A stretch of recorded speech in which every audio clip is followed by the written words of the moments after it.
National Fishermen and Pacific Marine Expo are proud supporters of the Galley Stories podcast, as we make similar efforts to highlight the people and topics that define commercial fishing. You can see what that looks like in print and online all year long, as well as every November in Seattle when this community comes together at PME. Check out nationalfisherman.com and pacificmarineexpo.com to learn more. Hello and welcome to Galley Stories, stories of the Bering Sea and beyond, hosted by Mark Kaler. My name is Penka Jane, podcast deckhand and longtime listener. We'd thank you to subscribe to the podcast and leave us a review. Here's today's catch. Hello guys, welcome to another installment of Galley Stories, stories of the Bering Sea and beyond. I am your host, Mark Kaler. And today we're here with Captain Mark Ludwig, also known as Birddog. How you doing, Birddog? Really good. Really happy to be here. All right, let's just jump right into it. Where were you born, what year, and what got you into fishing? Born in Everett, Washington, General Hospital, 1965, October 14th. My mom and a good friend of hers, Shirley Chandler, they were in the same hospital room together, and my longest friend, obviously, Chris Chandler, was born 2 days before me, and they stayed in the hospital longer then. And then I was born on the 14th, and as far as getting into fishing, my father didn't do it. He was a petroleum truck driver and other jobs. We had a neighbor in Everett, Washington. I grew up in 1730 Baker, and about a half a block away was this really cool guy, Ron Erickson. We call him Dog Man. And he would have us fill needles for Hershey burgers. And the more you get a burger for every needle you'd fill. But yeah, when you're 7-8 years old, and like, what are these for? Well, he's a commercial fisherman, and we'd, wind these needles for him as he's mending his nets. And the Arnsteds, Pete Arnstead, who are...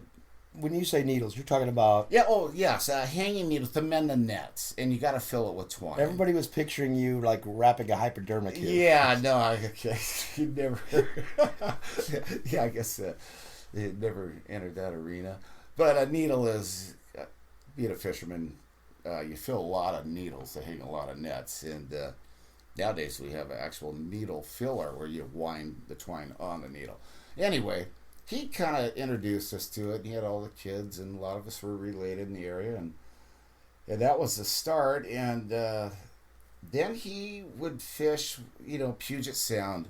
He was a southeast gill netter, but in the off season he'd do Puget Sound, and in the winter they could go set dogfish nets with anchors and big heavy cotton web, and he did really good. Brad Barber, another good Bristol Bay fisherman, his dad would truck the dogfish to Ferndale. So he got my brother Steve into that. My brother Joel was hired to truck him to Ferndale. And I was just a kid hanging out at the boys club, didn't know much about it. But yeah, we didn't really have it in our family. Kind of learned from there. And Steve, my brother Steve, I'm the youngest of 4 boys. And he was the first one to go with Ron Erickson southeast and got us kind of into fishing. And then brother Joel and my cousin Pete Arnstead decided to go crabbing in the Bering Sea and made some money. My brother Joel fished for Roald Peterson on a boat called the Bender Rover, a crab boat. And Roald was the Benders weren't known to be, I think a lot of them sank. In fact, I think my brother's girlfriend called Bender when she heard that. I think there's only a few of them left. Yes, yeah. And the Brenna is one of them. The Brenna is the Bender? Really? That's probably one of the last ones left. And anyway, they had a pretty good season, and Roald was also a Bristol Bay fisherman at Whitney Fidalgo. What was the name of his boat? Was it the Golden Rod? I think so. Anyway, he told Joel, if you ever want to, not blow your money and maybe invest in something good, Bristol Bay could be up and coming. And Joel did that. And that's kind of the real base of how we all got started, I guess. And then it took off from there. Yeah, but how did you get started? Where did yours come from? Well, they're establishing themselves in the fishing, and, so my closest brother in age is 7 years older than me. I'm 59 right now for about less than a month. And how did that work out? So Joel ended up buying the Stanvik, a package, $100,000 for the permit and an old wood Bryant, 61 Bryant, the Stanvik. And I got called up. I was doing a lot of work for fishermen's wives while they were out fishing. And just 15, 16. When I was 16, I was down at the docks at Everett, and I'm painting boats they tried to pay me, and I didn't want money. I just wanted a job.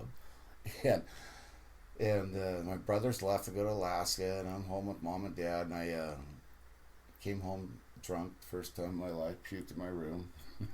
My mom said, any thoughts of going to Alaska are out the door. You are not going. Well, the next day I get a call from Steve Jacobson's wife, Joanne. Great lady. Steve is a great guy, and I'm supposed to bring some sand out for the kids' sandbox, and she calls. I know I'm a little late because I'm working for another fisherman's wife doing some gardening. She goes, Steve wants you to show up tomorrow morning. And I'm like, what? I mean, this is what I wanted, what I've been waiting for. So I get the call, and I come home, and I tell mom and dad, and they said, no, there's no way in hell you're going. And I just responded, but there's no way in hell you're going to stop me. And I flew the next day. So that was probably, I think that was 81. Basically, 10 days I made $5,000. I was hooked. And see the fish hit the net. Incredible.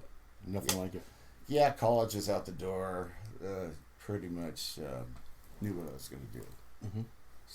So what was that first experience like?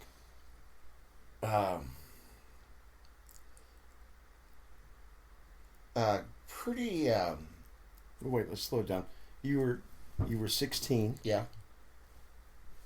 And you're on your way back to Alaska for the very first time, or 17, right? 16. 16. Yeah. So you get on. How do you get on the plane? I mean, how do you get a ticket? So it was a strike year, right? I'm so young. I don't know what the hell that's all about. I had to fly up, and I was told to go to Whitney Fidalgo. You'll find your brother there. And he fished for Bob Loudon, which is North Trident now. And get there, and he'll tell you what to do. So I get there, and they have no idea I'm coming, my brothers. So my brother Steve is over at Kenai Packers, and Steve and Pete Arnstead were crewing for Ralph Parague at Kenai Packers. They were on strike. Joel was with Bob Loudon. I show up at Whitney Fidalgo. And I walk down this bunk room, kind of someone directed to where my brother might be, and I hear ping pong balls in there, and they're playing ping pong. And it's a big tournament. The guys are lined up, and I'm like, God, I thought we were going to be fishing up here. Well, it was a strike, but I still was like, God, look at the camaraderie and all the guys living. It's just boys camp, and it looked really cool. Well, I was picked up. I know this probably offends some people, strike here, but I got picked up on a fuel dock at midnight because it was. And I think it was Trident's first year. Steve Jacobson was a Trident fisherman, and anyway, went out there in 10 days, and it was over. And kind of late in the season when I came up, and it was like nothing I've ever been a part of. It was just I was hooked. And the following year, Joel ended up buying that wood boat, and so they were out duck hunting. I think I wasn't there. I was in school, and they decided, okay, brother Steve's going to go with Steve Jacobson. I'm not going to be with Jacobson on the N9, a shore boat, which I think Chad Studebaker started on. Anyway, I slept under the table because there was no room. And which I curled right around that little table stand, and I was just happy to be there. As Jeff Songstead, who is one of my best friends to this day, he was kind of the cook, and he's cooking hamburger helper there, and I'm young, I'm hungry. And he's sitting there, and and they got Steve Miller going, the skipper and the other guy are having a BB Coke after the opening, and I'm just taking this all in, and this is where I want to be. But I still want to know how much of that hamburger helper I'm going to get. Yeah, and I got my share, but not what I wanted. But anyway, Steve was a guy that kind of was one of the first ones to set a net fast. It was just exciting, and he collected Corvettes in the off season, and good-looking guy, married a beautiful woman, and this is. You're getting infatuated. Well, yeah, what else would you want to do? Yeah. So that's kind of how it started. So the next year, like kind of overlapping stories, they decided I would go with Joel in the new in his wood boat. Steve goes over with Steve Jacobson, brother Steve, and then my cousin Pete Arnstead. Him and I were the crew for Joel on the Stanvik, which was Pete Arnstead and my brother Joel. I've been surrounded by incredible fishermen, and no drum, pull by hand. 150,000 pounds was a goal, which seems kind of like a light goal these days, but then you put it in perspective of no drum, pulling by hand every set, which didn't seem that hard after you got used to it. And yeah, that's how it happened. But that second year, I had a pretty bad accident. And I don't know if you can ask about that. I don't think about it much. I'm okay with it. Let's flow into it. So Pete Arnstead, myself, are crewing for my brother Joel in the Stanvik, a 61 Bryant, actually built at the net shed in Everett, which is pretty cool because I had a locker there forever. And when I was in high school, I'd go in this old shed, take my friends, and you'd open this big garage door, and you could pull cars in there, and then you shut the door, and you were in there. Pretty good party spot. And yeah, then it come to find out that those old Bristol Bay boats, those Bryants, were built right there. So that was really cool history. Anyway, things are going good. We got a goal, 150,000 pounds. We've been up for probably 48 hours. We didn't care. We were just so into it. But you got to remember, we're new. We're not experienced gill netters. We're pretty new to this. So the wood boat, like when you first fly up, the first thing you do is put a soaker hose inside the hull to swell the boat up because these wood boats are out of the water and the gaps get bigger when they sit out. So you get that and get the boat all dialed in, but it still will leak a little bit. So in the shaft, we had a middle hatch. We had like 3 hatches on the sides, and then a middle one down the middle, and then 3 boards that covered the shaft that goes down into the propeller from the engine. Well, that's where a Rule bilge pump was at, and that just pumps here. It has a float switch that when the float switch raises up, it pumps the water out. Well, that can get kind of tangled up with debris, whatever, so you got to go clean it every once in a while. And we'd been up and we hear a hot report. So we're over on the west side. I'd say we're probably gravel spit, maybe a little more east. And not much is going on. And then we get a hot report that Johnson Hill, it's just happening. So we got to get there. And when you hear that report, I don't care who you are, it's a little... I like to describe Bristol Bay as being the last guy at a 4-way stop and the first guy to try to leave. Right? I think that's a really good explanation of Bristol Bay. Not that I do that when I'm driving, but when I do drive my truck, sometimes I give it a throttle thinking the stern's going to kick over. But so I go down there because I know what's happening to the pump, but I'm new. I only got 1 year under my belt, the year and maybe a quarter of a season. But a Rule pump has a little strainer cage, so it's this pump that's going to pump the water out. You push 2 buttons on the side of it, and it releases it from the strainer, and then you can kind of clean the seaweed or whatever would have you out of there. My middle finger, and I remember these orange crepe gloves, nothing like, we have way better gloves now. Gloves are very important if you want to be a good fish picker too. But it had like a 1/2 inch of slack in my middle finger. I pushed the 2 buttons to release the pump so I can clean it. On the shaft, there's a coupling bolted to it, which is, where it's going to go down through the boat to the propeller, and it's kind of bigger than the shaft, and nuts and bolts sticking out. It nicked. We didn't stop the boat. We were new. We didn't know. You take it out of gear to go do this, as we all know now. But, like I say, we were new. We were tired. We get a hot report. And I go down there and I do it. And Joel, my brother, who's at the steering wheel, he had a slider door, so he's kind of got a good visual of me. But that little slop at the end of my finger, that 1/2 inch of glove with no, just too big a glove for that finger, it nicked that nut and it whipped my arm. Yeah. don't think about it much. So it just got a hold of you? Yeah, it got a hold of me, and luckily it wound my arm up, and was going to rip my head off. And Joel took it out of gear. So, anyway. How do you have not have? Yeah, he's, well, if he didn't see me or that, I wouldn't be here. But, I mean, you got a pretty big scar there. yeah, this is worse. I'm finally almost 60, so I'm growing a full beard. I knew it'd be really gray. I figure I could do that now at 60. But yeah, this hides. I lost 3/4 of my jawbone. During this incident? The arm is right now, which you see, so you have the two tendons in your one. Both tendons are dangling from my arm. You can see both my bones in my arm. I'm fucked up. Sorry. I've never really been hurt in my life. And it's amazing, though. I got no pain. Your jaw? So it ripped.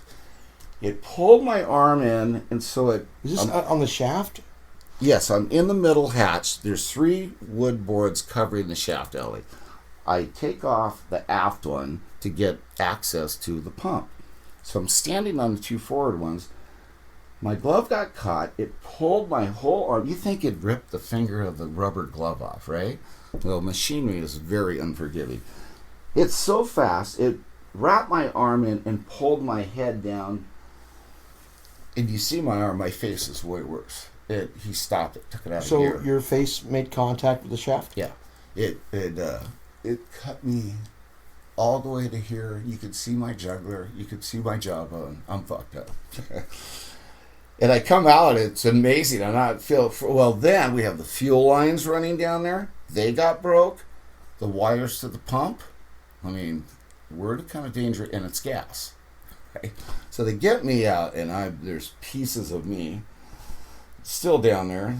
They get me out of there. It stripped my whole upper gear. I was down to just my no shirt or anything. It just was all wrapped in the shaft. Get me out of there. Get a tourniquet. I go, Joel, do I still have my tongue? Yes, you do, Birddog.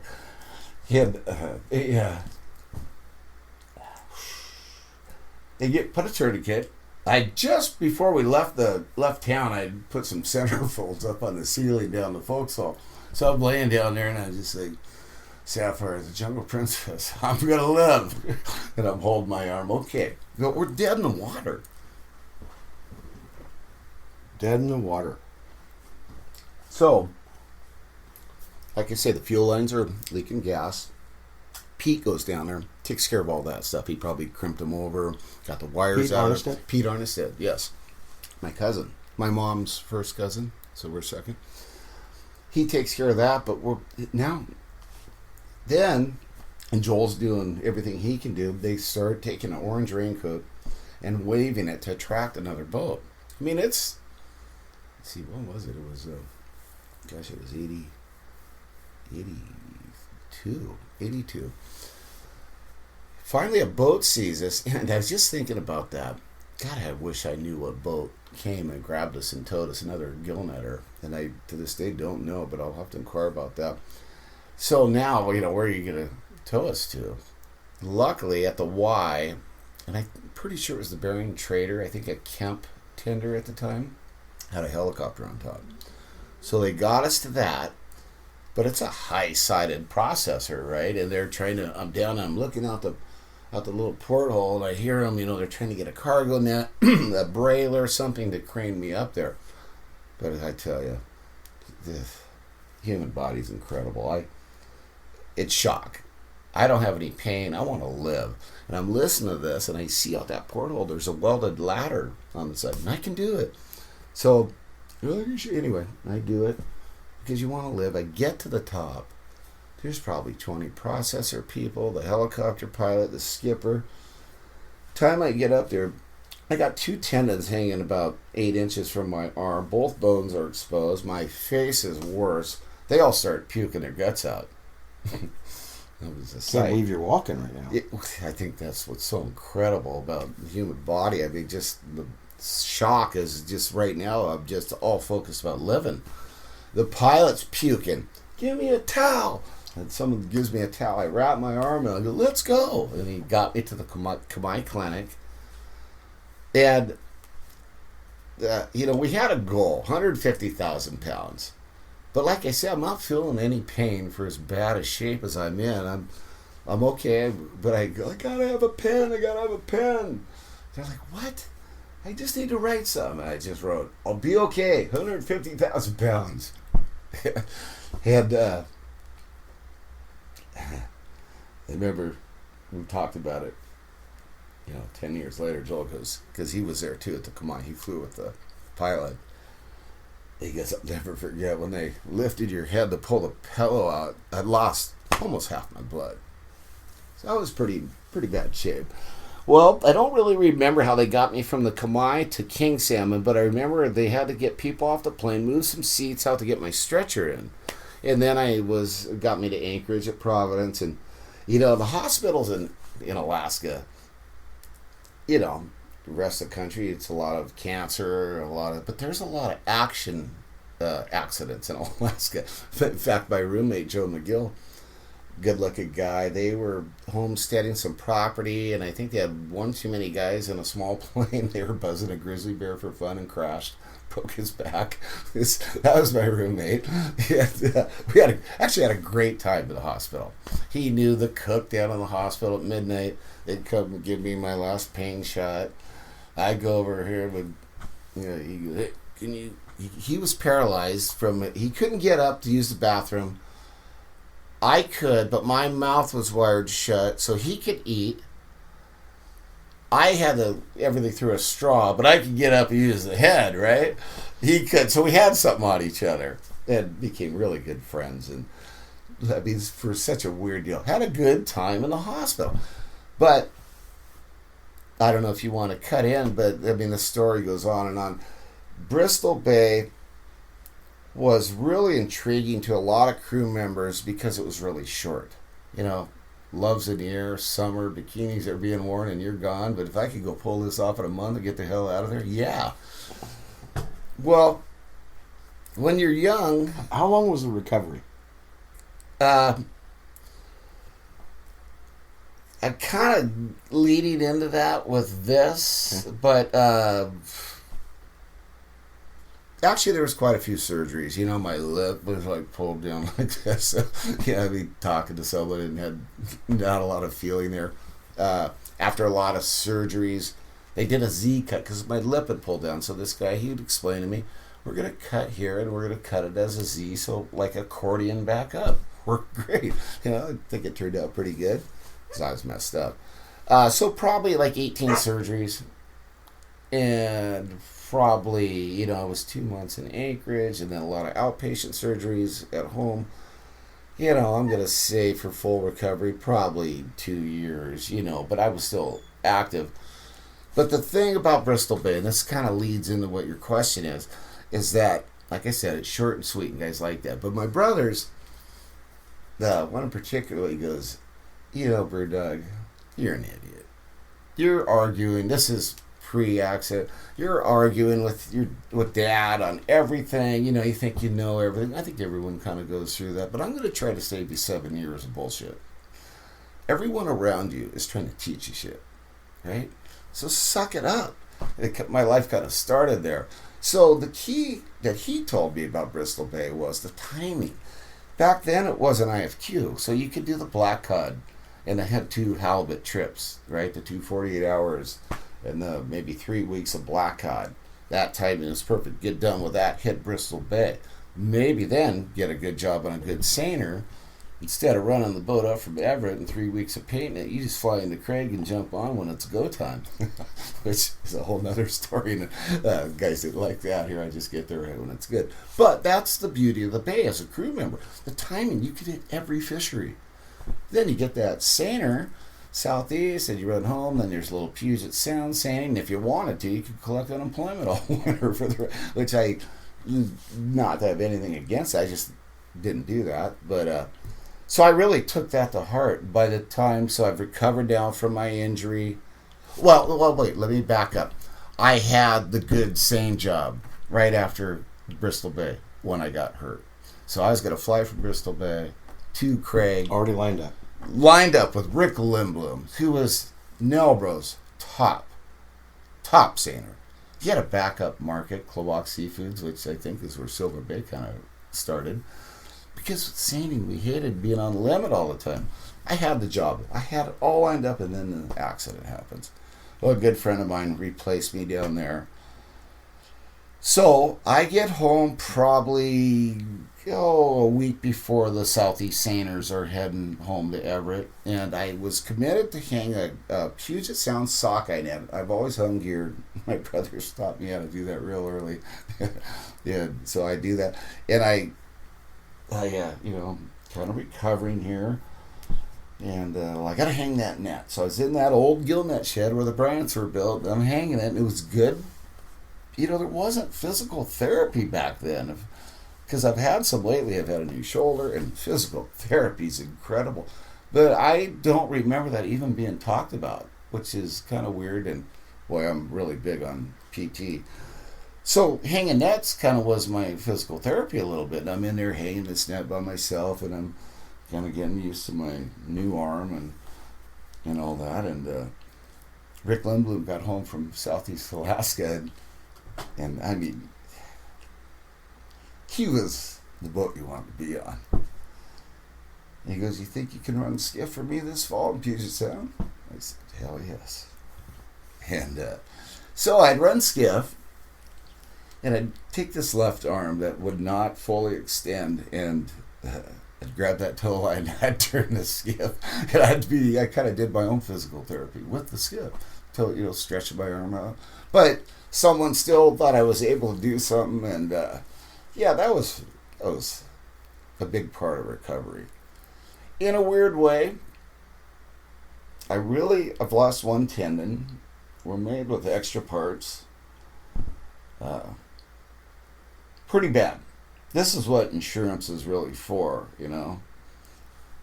And Joel told me, I forget who he's insured by, I think it took $200,000 to fix me, multiple surgeries, and they told him before the season they were out of the bay. And he goes, "Well, there's $100,000 left. You should go for it." I'm like, "What do you mean?" He goes, "Well, you're pretty much going to sue me." I'm like, "What?" "Well, you'd be an idiot if you didn't. The money's there."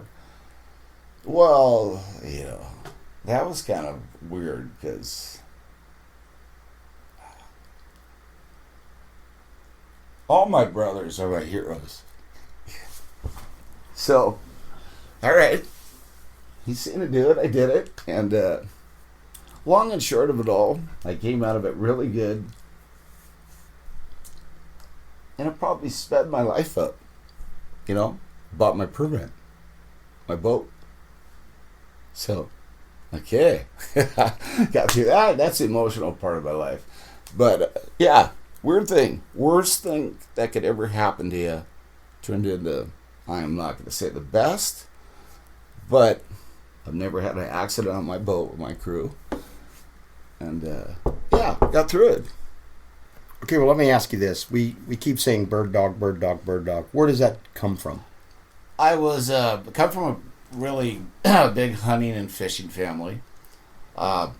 There was low snow in Savannah, and this one farmer left a lot of corn, and the mallards were just pouring into this field, and my brothers and all of us were really into hunting. So I don't think Mom and Dad knew anything of Birddog. I wasn't Birddog that day until later. You got to come hunting. So I shot my first duck, and there's snow everywhere, and I'm pretty excited. I go to get it. Well, it was wounded, and it flew about 10 feet. I went to get it again, same thing. The third time I dove, and I caught it by its foot. And they go, "He's a bird dog." Yeah, there's bird dog. It just got us stuck. And my mom, she gave me such a good biblical name, and everyone just referring to me as Bird Dog. And we're not big nickname people. It just kind of happened. And, a couple of years ago, I go, "Really? My name is Bird Dog, and 50-some years old." When you tell a little kid your name's Bird Dog, they lighten up like, "Whoa, really?" What? And, I'm okay with it. Yeah. I'm fine with it. That's who I am, and no problem. What? So you did several different fisheries. You did seining, you did gill netting. Long lining. For for black cod and halibut, which, I crab too, but long lining scared me the most. Oh. I don't know if our shivs, which hauls in the long line gear, at least two big discs that are kind of, and you got to have them spaced and set right, because you got a long line, maybe a mile long, and then you have a gannion, a little leader going to a circle hook. Well, as it comes in, you got to coil that. Well, with the hook on it. With the hooks on it. And this thing would pop out of the shiv constantly. So the guy at the roller who's got the gaff hook who's going to bring the fish aboard, he'd have to put his gaff hook and snag a hook to stop and maybe a little slack to get it back in there. Well, I'm really into Bristol Bay, and I want to be the fastest fish picker ever. But I'm just sure as shit I'm going to get a hook in my hand. I'm not digging this. Well, and this thing's rolling, and you've already got a fear of rolling things. Yes, and come to find out, I don't know if it was our shivs, because it just seemed like it shouldn't be like this. And we were skate bottoms, we were conventional gear, and baiting. And put your name on your skate too. You could be a fast baiter, but that sucker goes out in a snarl. We don't care how fast you are, you just didn't do it right. So all that, and that was repetitious work. You think, God, how could I ever get that done? Like baiting a skate. It's thinking time, and any little move that can maybe add up in time will help you. So I got real good at that, but I still, gosh, this is gnarly. Kind of was afraid. I just didn't want to screw my hands up for Bristol Bay, and I didn't. But that was, and then, gosh, this was before the IFQ, so there was maybe 3 weeks of black cod, and then the 48-hour trips for halibut. The biggest trip we ever had for halibut was 50,000 pounds, and that was the hardest. Unbelievable. Then you see the schooners in Ballard, the old wood schooners, the Vancy. Those guys would put over 100 in that time. And I was thinking, are they not pulling the nuts out of when they clean the fish? These halibut have some, I call them nuts, and they're hard to get out. I mean, maybe they didn't do that. I had more respect for those. A lot of them were old Norwegians. And, taught to clean a halibut. There was no wasted move. Your knife goes in cutting one way, you turn it. As you come out, you're cutting another way. It's all repetitious work, and anything to make it fast. But that was grueling. I find grueling. I just got to point out that I find long lining the most romantic fishing there is. I say that because you don't know what's coming out. Yeah, I see that. Yes, you don't. When you're doing Bristol Bay, you're going to get a salmon in your net. Yes. Occasionally, maybe a seal. And you see them. You see some jumpers, give you a little idea. But with long lining, I have always been the guy looking in the water. What's coming? Right. So I find that to be the most romantic and the most. I totally get that. No, it is. Alaska fisheries, all of them, man. It's maybe romantic's not the right word, but I think it is for me. I get it. For me. Fishing is romantic to me. It's I don't know. I come back home and a lot going on. I love being on the water, setting a net. What's been your best day on the water? Well, obviously, big poundage and short opening times are good. There's a couple that stick out to me.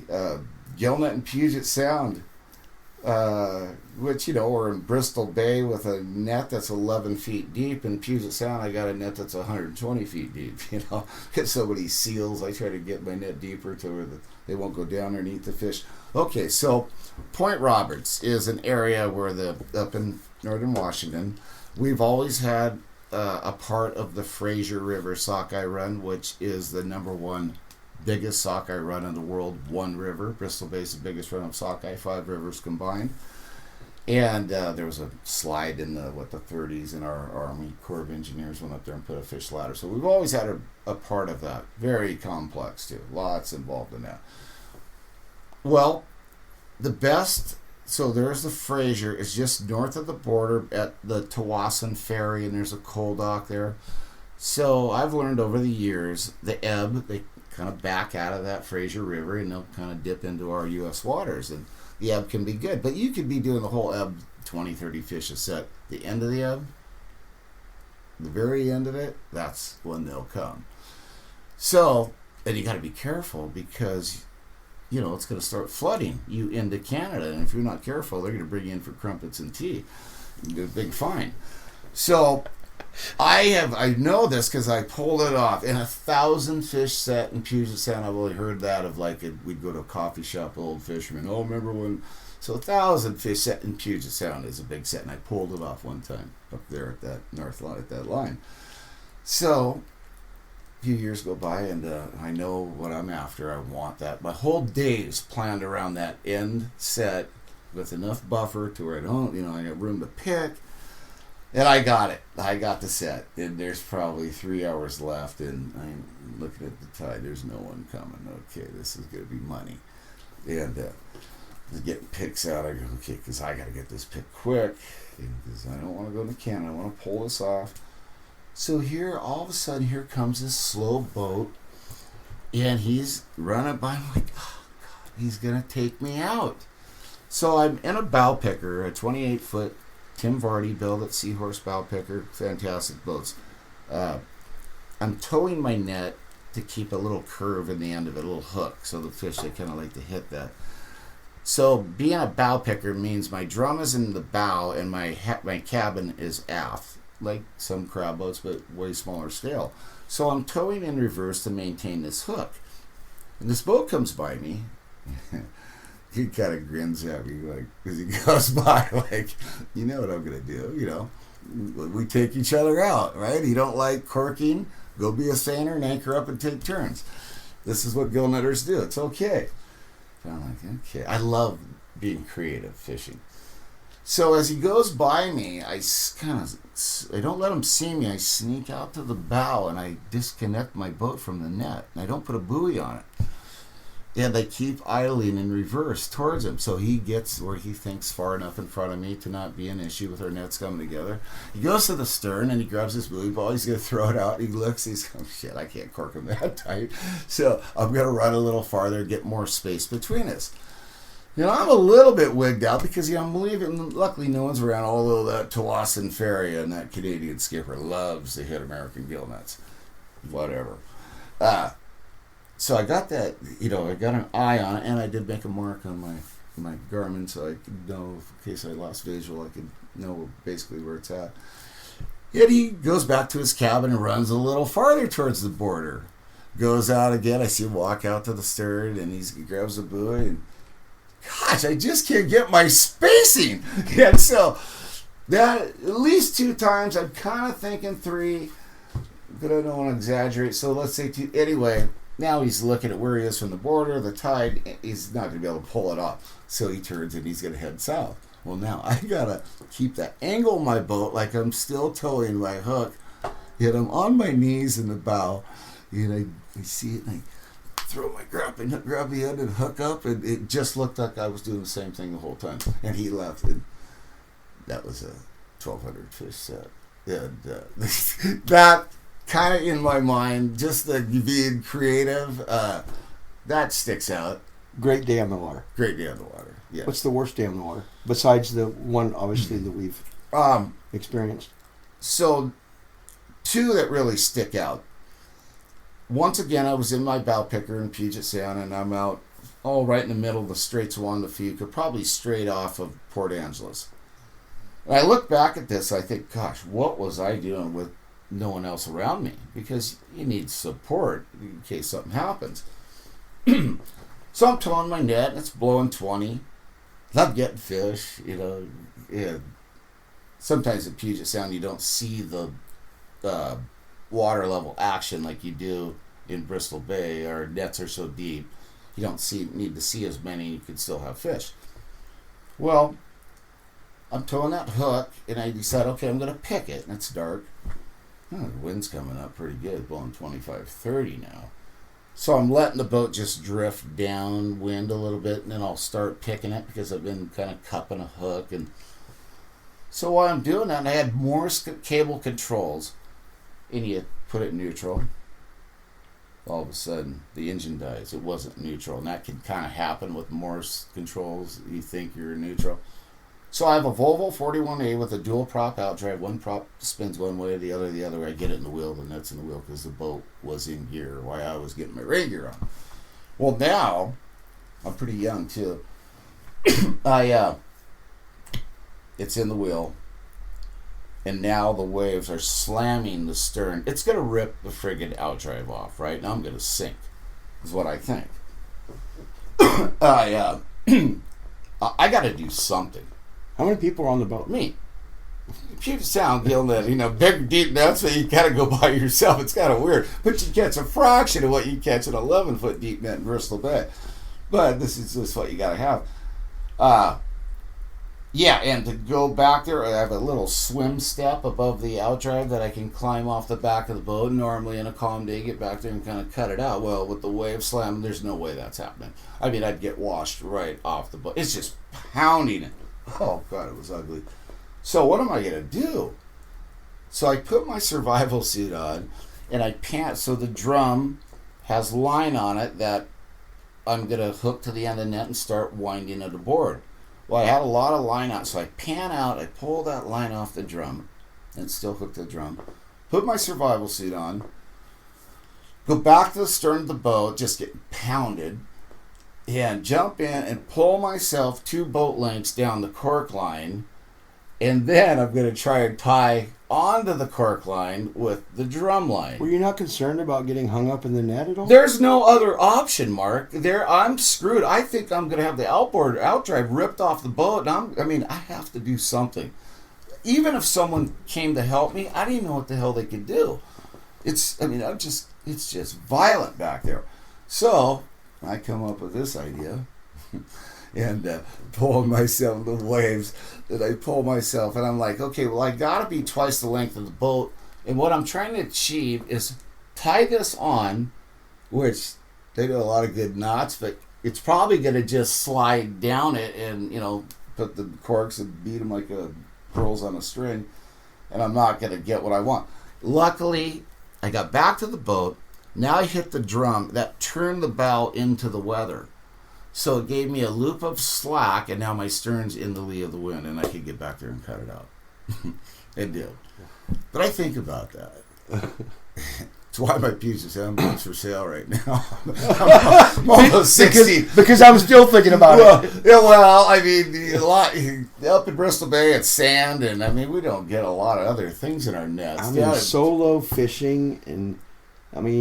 survival suits, they look great on TV, guys. Oh, yeah, and you got the mitt, and you don't have a lot of dexterity with tying a knot. They look great on TV, guys. They look like they're going to save you, but they are not the most ambidextrous pieces of equipment you can use. Not at all. And you really don't have a lot of control. No. They didn't try to tie that knot, what knot are you going to tie on a taut cork line that's going to bite, right? Right. Yeah. And I'm just like, I kind of know it's probably not going to work, but I don't know what else to do. Other thing I would probably have done if that didn't work, which would be go out a little ways and try, but I can't cut 270 meshes of cork line. There's no way. So anyway, it panned out, and I got out of it. That was one of the worst days. The second worst day, which is probably way worse. So I was doing that black cod thing and long lining, and before Bristol Bay, Rick Lindblom, his number one main mate ran the boat this year, and we were off Kayak Island, and it's amazing, long line in the big, huge Gulf of Alaska. It was kind of hard to find a set because you're setting like a mile a year, and there's big factory longliners and big boats, and we were doing all right, but kind of hard to find room because you don't want to set your long line over the top of another guy's. It's just a what. You're a crew member at this point? And I'm a crew member at this point. And Dave Benedict's running the boat. Ronnie Cunningham, who we just lost. Let's see, who else? Anyway, we decided to tough the storm out. And the big boats are picking their gear.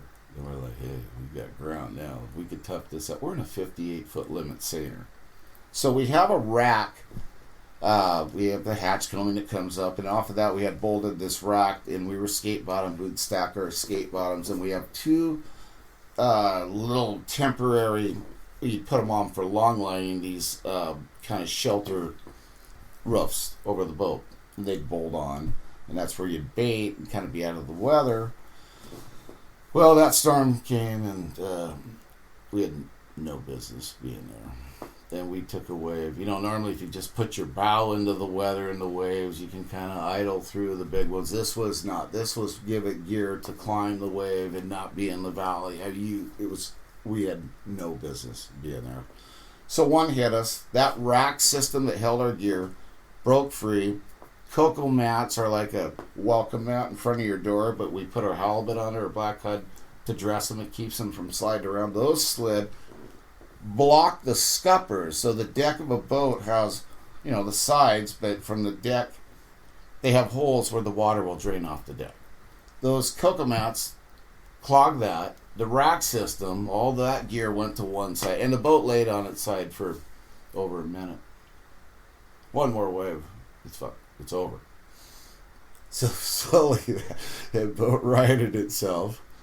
And we're all putting the suits on.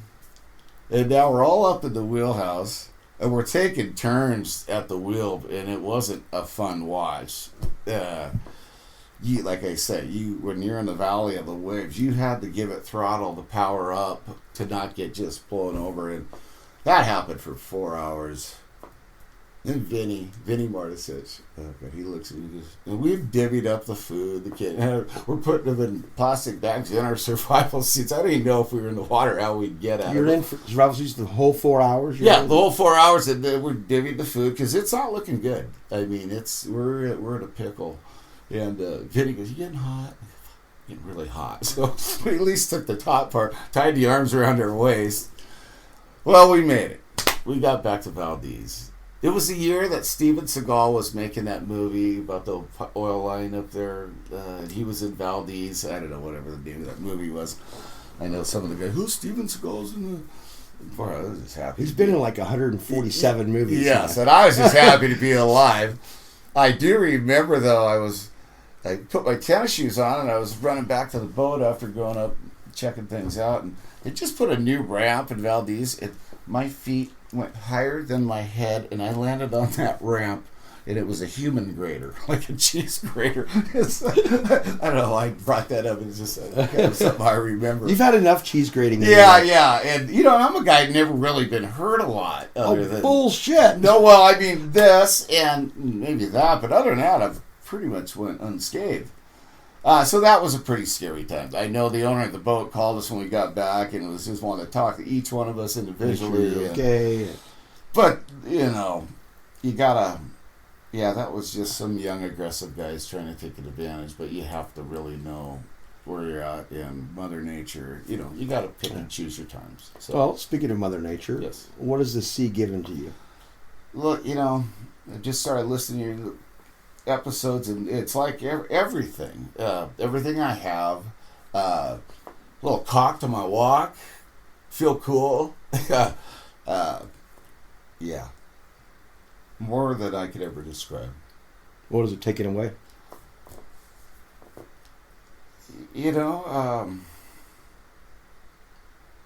Really, everyone's got their time. We've lost some people. Been involved in, not on my boat, but a group of us fished late in Ugashik, way late in August, and go down the Cinder River and do silvers, and closed over the weekend, and got in on shooting a caribou with Paul and Lacey. He used to run the Far and West Leader, and got to go to Ugashik Village, and I just love those two. And had a great weekend out fishing, hanging out with them. Got in on shooting a caribou, then we go out, and Chris Bachon had the boat, the Hardtack, and he was partners with Tony Gaccioni, and we'd lost Tony the winter before. And Chris is on the Hardtack with his girlfriend, and we're coming back from Cinder, and it's pretty rough, and it's at night, and we're going to go back into Ugashik and go to Dago Creek and regroup. And his boat, he had an expansion tank on the back of the outside of the cabin, and that boat was a Rawson, and it was a little rough. And I think he was actually grabbing salt water of a bucket to put to his expansion tank, just to keep him. Probably shouldn't do that. Anyway, Janine gets up and goes on the radio, Chris fell overboard. I think that's what he was probably trying to do. And Nick Mavar's running his boat. It's me. It's Doug. What's his last name? There's about 6 of us boats. I'm leading. Okay, turn the engine off, Janine. Listen. She hears him. Throw a jacklight in the water just for a drift indicator. And Chris, gosh, she saw him. And he had a Stormy Seas jacket on. He always wore it. But she saw him. He had no jacket on. It was just skin. And he was an arm length away from grabbing her hand. And he was so fatigued because he knew we were running in a line. There was only 2 boats behind him. And he knew when he fell over, I got to get in line with those other boats for anyone to see me. And when she shut the boat down, there he was. And she almost had him, and then a wave hit him, and that was it. He was gone. So that took away a really good friend. Well, then we're all searching, and all of a sudden, Nick in the Miss Colleen, God rest his soul, something kills the engine. We get something in the wheel. We're, yeah. Oh, God. And you know what we're thinking, right? That it's him. Yeah. And it's been a while now, and now, Coast Guard's been called, and they're really happy about the jacklight in the water, and everyone's doing everything they can. And now I got to tow Nick, and I go, well, we gotta put it in gear. But we waited. Kind of weird to say, but waited to where he probably wouldn't be alive to try it. So I'm right off the stern of Nick, and okay, do it. Kills the engine again. So now we don't know, and I tow Nick in, and Fingers is with it, Jim Parker. And he gets on, he left his crew with his boat, and he jumped on with Janine, right, to get that boat back, because she was A wreck. A wreck, obviously. Almost had him, like an arm length away. I mean, that poor girl. Okay, so we beach him in Dago Creek, and I go, Fingers, keep her occupied. I'm going to go, after the tide went out, we had to go see what's in the wheel. Here we go. It was his Stormy Sea coat. He probably shredded. He knew. Yeah. He was trying to swim. He Yeah. would get rid of the... Yeah. So that took away a good friend. That was quite a situation, yeah. Lost a lot of good friends, multiple reasons. But I think that happens in everything, and I got great memories of them and think about people in my life that have been lost, and, I can see that you you have a lot of love and respect for the fishery. Oh. A lot of love and respect for the... You've mentioned more names in this episode than I've ever heard anybody mention. So you have a lot of respect for those around. Oh, big time. And your brothers should be very proud. Oh, and I'm proud of them. And yeah, we're really fortunate. My dad didn't do this. You kind of usually follow what your people do, and this was something that just kind of, my brother, we started, and we just, we were pretty quick studies. Who's the best? Let's Birddog them. We'll figure out how to do it, right? It's funny. It's funny because with no background in it, consistently, year after year, at least from my perspective, you're one of the highliners of the fleet. I appreciate that. And it's numbers based, right? So. Yeah, and it's something I work for. It's a NASCAR pit crew. I learned my first year before my accident, we sat on that Stanvik, Pete Armstead.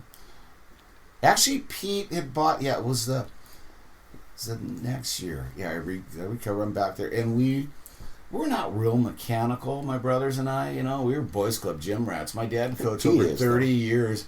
Yeah, but we were in the sports. 4 boys, and we lived at the Boys Club. My dad... Probably 30 years football, baseball, basketball coach. Didn't anything well. He got a lot out of it. Just hanging out with good kids and teaching them. But really funny guy too. I mean, I was Laverne. My buddy was Shirley. He'd tell him, "Yeah, my knee hurts. What knee? Your left knee, your right knee, your weenie? Come on, Laverne." just always flipping shit. And that's kind of how guys talk to each other. That means you're, I don't say, God, Mark, your eyes are really beautiful. That's not how we talk. They are, though. Yeah. They are. Kudos. So we just flip shit. And, my dad was the king of it, I remember I had this, some girl comes in early in my dating, and I'll say it. Anyway, Mark, you got a visitor at the front door. If her nose is full of nickels, she'd be a millionaire. But I mean, he just was that way. So, anyway, I don't know where we're at now. This is great. Well, now we're at the rambling part, Birddog. Yeah, I could do that a lot of cool stuff's happened to me, funny stuff. But probably a lot I think's funny that most people wouldn't really get. But the long and short of it is, and I've heard a lot of your people say this that have done the interviews. No, I wouldn't trade it for anything. Anything. Even the experiences, good and bad, It's all character building. But Bristol Bay, I could, if I got a new crew member and you run your net and you happen to get that death dance where the cork line sinks, and so these fish, they swim and they don't see our gill net, right? They all of a sudden they hit it and they're trying to fight through it. They come up out of the water and walk on their tails, and then the gills, they're gilled, they're caught. But that is one of the coolest things to see. It's also money too. But when I have a new crew member and he sees that first thing, if he's like, I really pay attention to his reaction. If he lights up. Yeah, I can tell right away if he's going to be with me for a while or not. I mean, the passion of it. I never get tired of seeing it. In fact, I'm trying to come up with a way to have a wall mural of a cork line.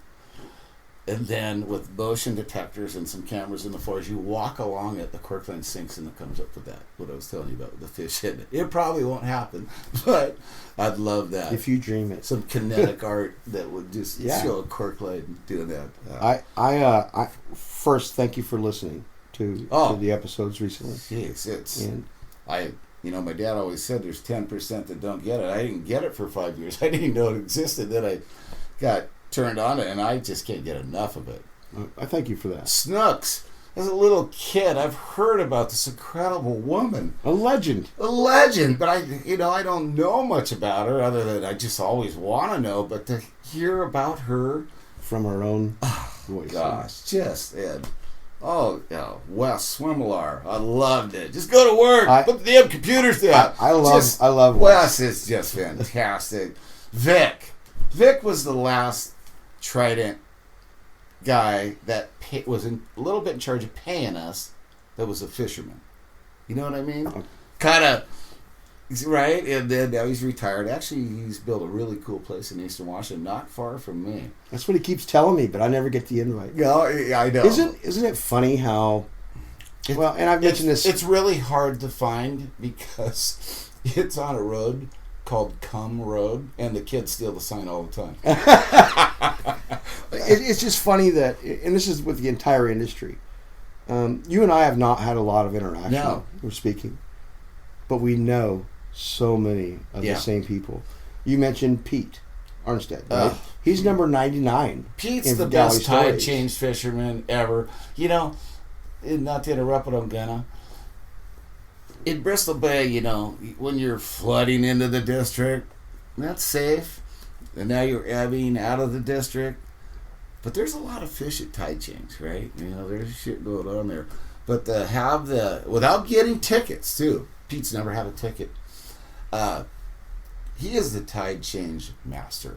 Because, we've done a whole flood. I don't want to just drop back down, kind of chill out. No, that's go time. And I've learned that because I have been taught by being the youngest of 4 boys and then cousins. You really got no excuse if you pay attention. Mm-hmm. It's easier, right? Absorb it. You mentioned that earlier. Yes, that was huge. So really, I'm just a little part of every one of them. So if they get pissed off if I ever beat them, well, that's part of what they gave. There you go. It's your fault. Yeah. How would you feel if I was a derelict? Right. All right, Birddog. thanks for taking the time. Yeah. But I want to finish with, do you have any final thoughts that you'd like our listeners to hear? Well, or, I do. Or your family or whoever. I do. And, the company's already got my fish, but I still like to promote it because I'm so passionate. I could sell salmon. When you're passionate about something, and it is like the number one healthiest food you can put in your body, it feels so good to be a part of that and a guy that harvests that. So, farm fish has its place. I get it. It's consistent, whatever. But I sit there at Costco and I look. Okay, you got the farm salmon right there in that bin, and you got our sockeye right next to it. So what you're looking at is probably the top 5 unhealthiest things you could put in your body. The farm fish. Wait till the red dye affects them. You want to see what the real color is? It's gray. The seagulls in Chile are pink because they eat the pellets. They order their color. But the worst part of it is that, and I want to leave people with this, take a half hour of your life, and this has been, studies been out for a while, it's called Salmon Confidential. Google it. It'll blow your mind. What the effect is, they kill off wild stocks. Canada, who likes to seem environmentally friendly, so you got Big Vancouver Island, and all to go the north way, which 80% of the Fraser River sockeye run out-migrates to the north, and they're going through Seymour Narrows and all these skinny little channels, and the pens are up there, so they're going through, and the pens are just leaching out poisons. Salmon Confidential will really explain this to you. There's a Canadian biologist, and they sent her out of the country. They wouldn't let her do the study. She studied the out-migration of the ones that go north of Vancouver Island and the ones that go south and out the Straits of Juan de Fuca, where there's only one pen in Cyprus. Educate yourself. I go to everywhere I go, I've had great friends that have kind of flown me around. One of my best buddies is a top 4 dealer in the country, and I get to go in like the Phoenix Open. They back it with Waste Management, and my buddy Tim Hovick, who actually his dad built Camelot Golf Course where we're sitting right now. And we're not actually on the golf course, guys. No, we're not. But he's in with the big potatoes at Ford, and they all want to come to Bristol Bay. They all know Birddog now. And anywhere I'm at, I'm promoting sockeye. Right? I love to go to a big group, a table of a bunch of women out there. I always tell them, you eat one sockeye a week, you can do anything you want. You can even run with me. Tim Vincent said the same thing. Oh, it's his secret weapon. It is. So anyway, I said Costco. But a lot of people aren't. They're generalizing. I'll say this in California. Well, I don't want to eat a wild salmon because the stocks are hurting in California. So they're generalizing all salmon per area. Bristol Bay is something every American should be so proud of, how it's managed. We get whacked if you go over the line hard. But it's a world model of how fisheries should be managed. I think all Alaska fisheries are. And, Chuck had a big part of that. Chuck Bundert with Trident Seafoods getting the 200-mile limit done. And I think he said at Senator Ted Stevens, you get that done and I'll invest everything. And Alaska will be the greatest seafood place in the world. And then there you have it. It is. So it's something to be very passionate about. And it's so healthy. But they buy that farm fish. And, it's just eat it. Chuck sent us back to Minnesota when they were ConAgra was invested with Trident, and Ron Anderson was a big crab fisherman in Bristol Bay.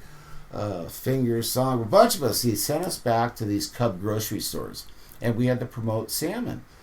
So we got like the Costco lady that's cooking it, and then we're wearing our rain gear. And Trident did a cool video of Bruce Springsteen, born in the USA, and all the videos of how it's all done. And people would walk by and go, "Yeah, I don't like salmon."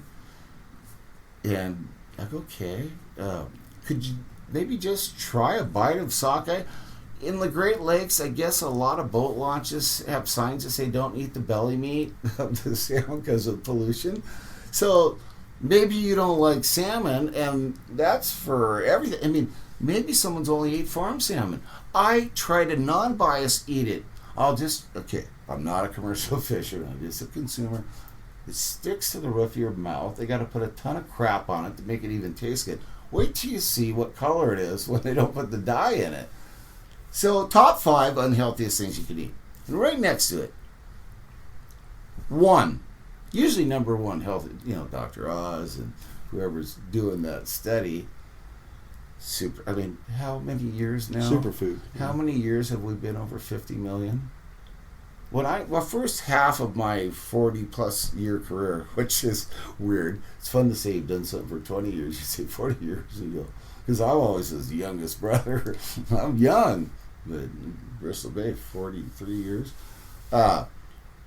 It's... Oh, God, I lost my... We can see where your passion's at. Yeah. Well, I wouldn't trade it for anything. Really, just... Yeah, I can't stress enough. My job is harvesting something that keeps people healthy. And, yeah, I love it. Not a bad gig. Not a bad gig. And there's no guaranteed paycheck. It's all about what you do. I got to buy 2 of everything. Yeah. You do. And that is, that was probably your original question. Why do you do good? I have 2 of everything. Because it's a pit crew. If something breaks down. Before the season, my buddy Jeff Songstead, oh, God, I'm surrounded by such great people. He's like, oh, yeah, Birddog built a new boat, but he's tearing it all apart. Well, I always go up there early, just in case there's something I didn't. Oh, and by the way, that's the beauty of Bristol Bay, too. 32-foot boats. Well, the crab boats kind of got to work year-round. You pay for, their moorage, everything. Fly up, work on it, fish it, put it away, fly home. There's just something to that. It's kind of nice. We bought our own boatyard. We were at Lummi for years. We couldn't handle the bathrooms. We said, if we're going to be here, we need to up our quality of life. We bought a piece of Tundra. 12 guys splitting it. It's not too much money. And I think they call it the Street of Dreams or whatever. Our bathrooms are clean, and yeah, it's good. So, I'm so fortunate. Number 1, to be here. And just absolutely love what I do. Can't wait till next year. And we just finished. Yeah. All right, Mark. Thanks for taking the time today. Oh, thank you, Mark. Thanks for sharing your passion. Like I say, listen, this has just been so great. All the episodes, Thor, I don't even know if I got his name Tor right. Tollison. Tor, that old accent. I bought my first boat. I think you're done, but I got one more story. No. So, excuse me, Corey Moretro. I think he shot 12 Germans at the end of World War II in Norway on skis. King of Norway said, you're going to fly wherever you want. He went to South America. He was a pilot. Got into oil, all kinds of stuff. Well, he turned out being a big Corey and an incredible Bristol Bay fisherman. After my accident in the settlement, I was shopping to buy in. And I would go from I just started at Whitney or tried it and just start walking and go hit the Italians and a lot of, oh yeah, I'll sell everything, and walking down the hallways of their bunk rooms, everyone's cooking spaghetti and having plates of food and but they weren't realistic. Oh yeah, I'll sell $2 million, after spending a half hour. I was like, okay, I gotta find someone that's gonna do a payment plan. So I go to Leader Creek in this boat, the Toots 2.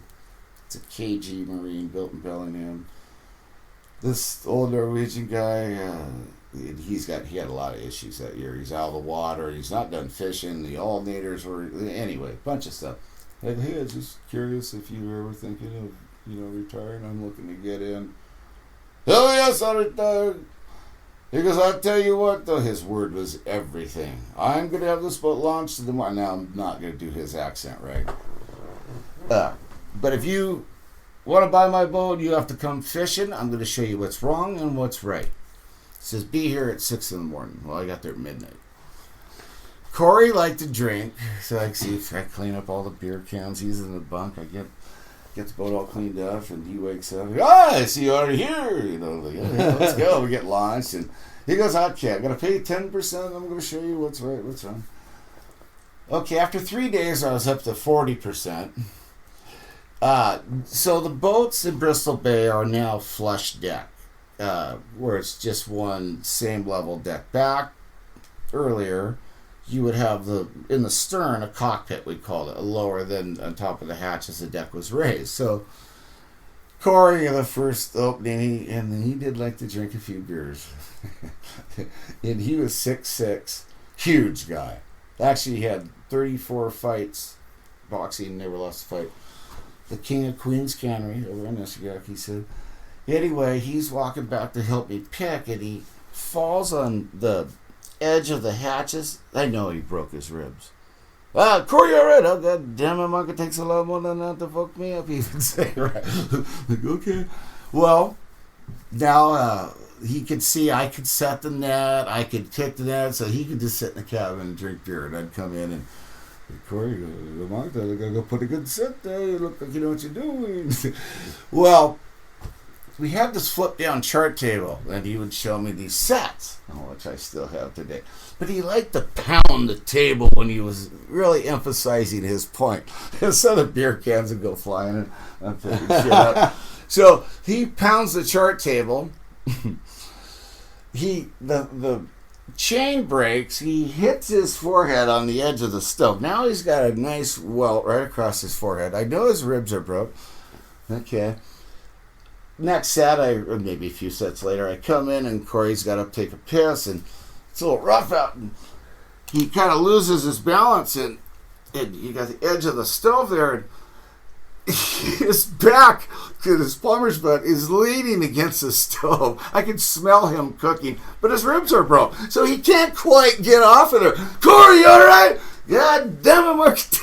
Oh my God. This was because, we're not allowed drinking in our boats or group, and I'm seeing this, and oh my God. Well, Corey was never loyal to any company. He sold to everybody. It was the Bristol Monarch? Well, anyway, and he couldn't climb the ladder to do the ticket, so I'd go up there, and there was this girl, the skipper's daughter, Marlia Hiles. We kind of hit it off. And she'd do the ticket. Well, it's almost August. We're not getting any chum percentage on the Queejack. And Corey's going, Mark, looking at the ticket. You got a little something with Marlia up there. We've got no chums. Okay, Corey, we're a team, buddy. Anyway, I'd pull away. He'd let me drive the boat. She's pretty good. I'd pull away, and this is the boat I'm going to buy from a guy that his word was everything. So $250,000 for the package. Can I give you some arrangement? No, Mark, that was an insult. His word was everything. He got offered a lot more money. So the day came where we were going to buy it. We're back home. And his wife, May, Joel, my mom and dad, all signed the contract. It's a big deal. And I'm going to take everyone out to dinner. Now, Corey just, he's from Norway. And, with my budget, I picked the spaghetti factory. May goes, Mark, spaghetti. So we found a cod place. Anyway, he's gone now, but I'll tell you what, it was his retirement, your future. I couldn't have bought in from a better human. And I just sold a boat, and I think of that. I just sold the Eden to a guy named Casey Day, a Petersburg guy, and I tried to do everything to where that was a really positive experience, and that's how I'll do everything. So yeah, I just had to get that in. Corey was a really big part. Yeah, they'd come in after fishing. We'd pull in the Leader Creek, Magni, Einer, Langsetter, all these guys. They call a cab, order 2 cases of beer and a couple bottles of Black Velvet and 4 cases or cartons of cigarettes. They go, Birddog, want to go up in the cabin's got some, I'm thinking pizza. No, yeah. So I have really been blessed to be around some really iconic people. Yes. Awesome. Yes. Anything else, Mark? You good? Well, I could be all friggin' day. That's just the We might have to do another one. Well, we'll see how it goes. I'm just happy to be a part of it. I'm really glad that you're sharing. Yeah. So thanks, Mark. Yeah, this is, like you say, when you're dead and gone, we can listen to it, and you probably won't, but someone else might. Right. They're all in my head at all the time. All these stories. I think about. It's good to get them out a little bit. Yes, and I loved what Tim said too. Be a highlighter and safety. That was such a great. What a great line. Yeah, and I got another thing. Salmon Confidential. It's a study. It was probably, it might have been 15 years ago. Buddy Randy always gets me, repeat story. Well, I'm going to repeat this. Salmon Confidential. It'll take a half hour of your life, and it will really educate you on salmon and blow you away, actually. So if I could leave anybody with anything, watch that and eat sockeye salmon and be safe. Eat wild sockeye salmon. Well, there isn't any farm sockeye. Oh, true story. So come on, Mark. Oh, good one. Oh, God. I call you. Oh, shit. Very good. All right. And, you think you're at the fanciest restaurant. If they're serving farm salmon, they're not that good. And if they don't know what they're serving, you're right. If they're serving sockeye or wild king, now you're at a high-end restaurant. Okay. All right, guys. Thanks for listening. We might have to have old Birddog back again. Pull some more ducks. Pull some more ducks out of the snow for us. All right, guys. Again, follow us, like us, share us. More importantly, try to get some of these stories out before they and them are gone. We'll see you next time. Thanks for listening to Galley Stories. We hope you like what the net brought in. Please leave us a review on iTunes. Whether you like it or not, we're not fishing for compliments. Look us up on Facebook and Twitter too, and reach out to us at galleystories@gmail.com.